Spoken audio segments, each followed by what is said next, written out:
News Nation, I guess, went to the Pennsylvania prison where Luigi Mangione, the alleged killer of the healthcare CEO, is being warehoused. And first, though, before we get to that, that's just a little teaser, because we'll have some information for you.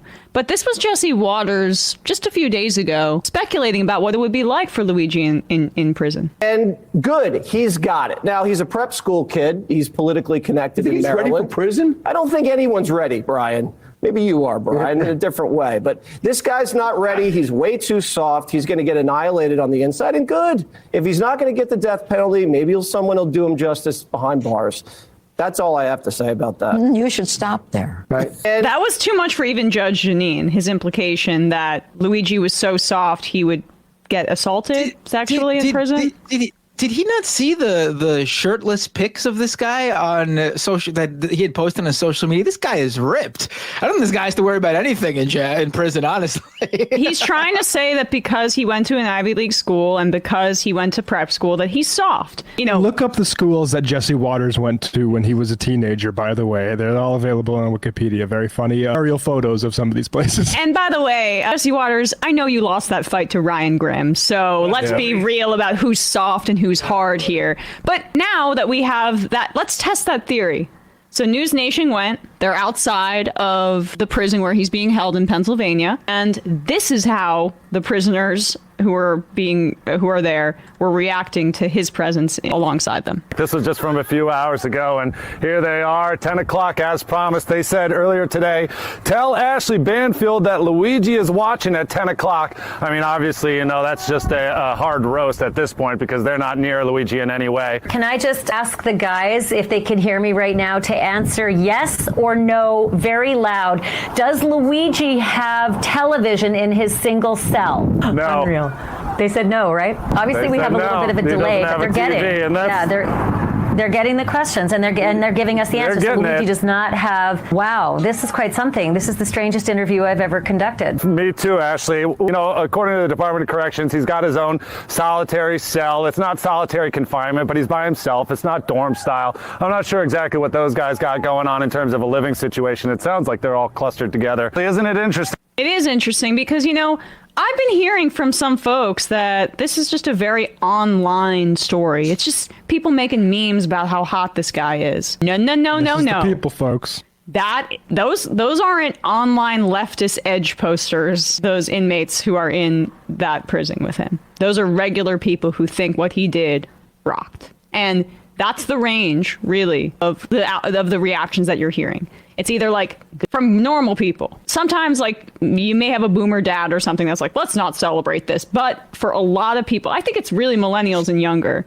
It's like he kind of had it coming is really the response that you're seeing, or I don't agree with it, but it's understandable, or it's free Luigi. That's Bill it. Burr, it's a dirty business. If you don't what did you think what kind of karma did you think you were expecting sitting at the top of a private institution that makes money by denying people health care? This is physics. Morality is one thing. This is physics. Yeah. Also, it's kind of crazy. I think the press should do a little bit better at sort of gauging the temperature of what's going on in prisons, because I think Jesse Waters would just like to say they're ready to rape all of our political enemies or something like that. But this is just from a few months ago. Virginia Department of Corrections confirmed inmates burned themselves. Lawmakers want an investigation. At least 6 incarcerated people have burned themselves at Western Virginia's Red Onion State Prison. The Virginia Department of Corrections confirmed Wednesday.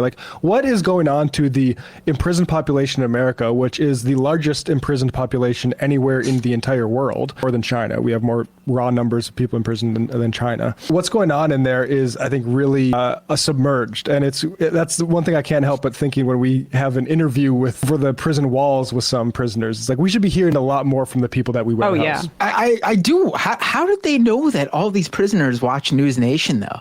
Is it is it part of the private prison industry? They have a contract with News Nation to torture the inmates with only News Nation? I think that was just a self-serving aside plug for themselves, right? I mean, my God. I mean, they were watching it, though. If she asked the question and then they all screamed out the answer. Oh, that's true. Yeah. Maybe they just knew to tune to that channel because there was a News Nation reporter out there. Right. But to return to what Waters is saying and the implication, and even Judge Jeanine is like, you want to stop, that basically rape is coming for this guy. You know how you're a fascist freak is when you talk about how dangerous it is for trans people to be in a bathroom with the gender that they identify as. But then when it comes to the systematic rape of men in prisons by other men, and which is basically allowed to go on because as a society we have failed so many people that are in our prison system, when you use that as a way to like cheer on that action, it goes to show that they don't really think that prisons are there to rehabilitate people or even that it's a safety concern in any real way. It's a method of punishment. And for guys like Jesse Waters specifically, and other right-wingers that focus a lot on prison rape or use it as a joke, they love the idea of mostly minority population often in those prisons being brutalized in such a way that's also emasculating.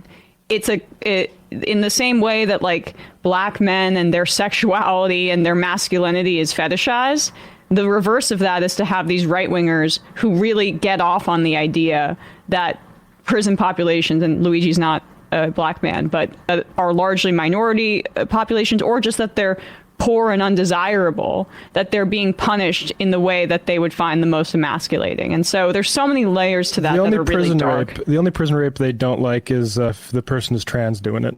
Right. Because then it's like, well, who gave them that sort of transforming care? That's the real crime here. Yep.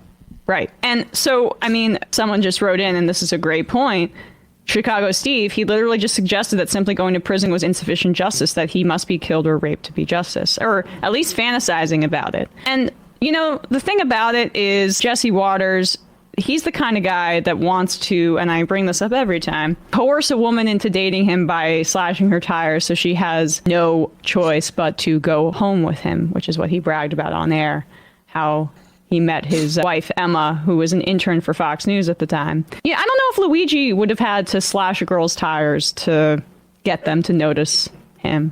No, but, you know, Jesse Waters groomed by predators to sit at that desk. Shawis, hi, MR. 20 years ago, my mom was diagnosed with acid reflux disease and was prescribed medication to deal with the pain and other symptoms. Her insurance at the time was Anthem Blue Cross, and they refused to pay for the prescription, so she had to settle with much less effective over-the-counter options, and it was legitimately debilitating on some days to deal with the pain. This isn't the absolutely worst horror story with private health insurance, but I feel like almost everyone has stories like this. It's an inherently evil institution. And that's what's so horrifying about it is the hum of just cruelty that this system inflicts on people. Daniel Tutt, a writer, what radicalized me against the U.S. health system? And I think we need to make as much time as possible for these sorts of stories. Tutt writes, witnessing my mother have to pauperize herself in order to become eligible for Medicaid. To qualify, you have to relinquish any assets you may have accrued, and you basically have to accept marginal and extremely low-paid work. The program is designed to exacerbate existing resentments within the working class because the threshold for eligibility are only inclusive for the extreme poor. This leads to jealousies amongst the lower end of the working class that has the political effect of narrowing the possibility of solidarity around shared labor-based objectives.